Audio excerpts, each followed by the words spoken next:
great old comic actor. I'm from the Mary Tyler Moore Show, named Ted Knight, and I was a young actor, and I met him. And one of the great gifts he gave me, he's a very generous man, and one of the great gifts he gave me was the importance of emulating if you're going to be an actor. And so, and he said, when he told me to emulate people walking down the street, emulate your mom, and he told me there had to be sort of an empathic quality to that. I had to feel into them. It's not intellectual, I'm going to move my feet this way, I'm going to move my hands that way. What it's really about is feeling into that person and feeling what they feel like, because what they feel is how their face expressions are driven, how their body motivates. And so for this particular character, when I got the call to go down and be put on tape, I looked at Halloween, the original Halloween, knowing that all I wanted to do was embrace the energy of the entire thing. So I made no notes, I didn't talk to Nick, and there was a moment when I was watching the film, and there's a moment when Nick is walking through the backyard, camera left to camera right, really quick shot, but I was watching the film and I went, I got it, I've got that energy. So everything that I did from that point forward, when I went down, I put on tape, when I went and met David, and when I went to work, and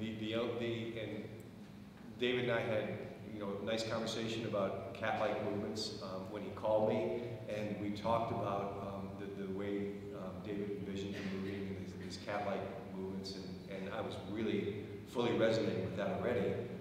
My cat was in my lap at the moment that David called me and talked to me about it. So I have not intellectualized, and I never have, and I don't think I ever will intellectualize this character, because to me, this character is a space, a place, and an energy, indefinable in my world. It just is. And I'm the guy who's was lucky enough to inhabit that space. It's a very deep space. And it's beyond duality, it's beyond light and dark, good and bad. It just is. And it's a really powerful, beautiful space. So that's my story, I'm sticking to it.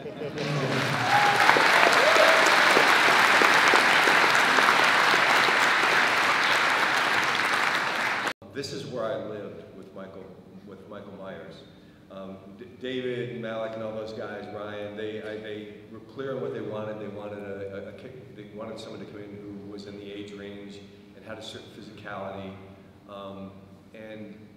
So David never said anything to me about affecting my movement or affecting myself as if I were an older man. It was just, for me, I'm a 61-year-old man, but I have the blood work of a 30-year-old man. I train as hard as I did when I was in college. I eat really well. Sometimes I drink too much, like I did in college. and so, it's really in the realm of not only possibility, but probability that this Michael Myers would be a very strong, very agile athlete in his 60s.